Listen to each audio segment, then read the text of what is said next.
પણ દેહ ભાવ છે, હું દેહ છું એવું જે મનાય છે એની લીધે ભાવગુણ આવશે. ભક્તોની મુક્તોની સેવા આપણને મળી છે તો ઊંચે સાદે ના બોલાય. ઊંચે સાદે બોલાય, હે કેમ આમ કરે છે, એ બધા આપણા દેહભાવ નહીં. દેહભાવ આપણને કચી નાખશે અને ઉપર નહીં આવવા દે. ધીરજ રાખવી, ગમ ખાઈ એ રીતે આપણે વર્તીએ તો સારું પડશે. આત્મરૂપે વર્તવું કઠિન છે, પણ આ રીતે વર્તીએ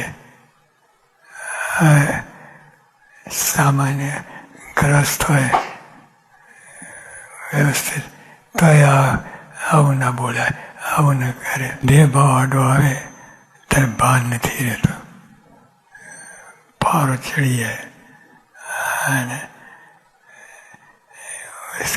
ઉસ પાર ઘણું બધું ડખોળાય છે. માટે નિરંતર જાણપણું રાખવું.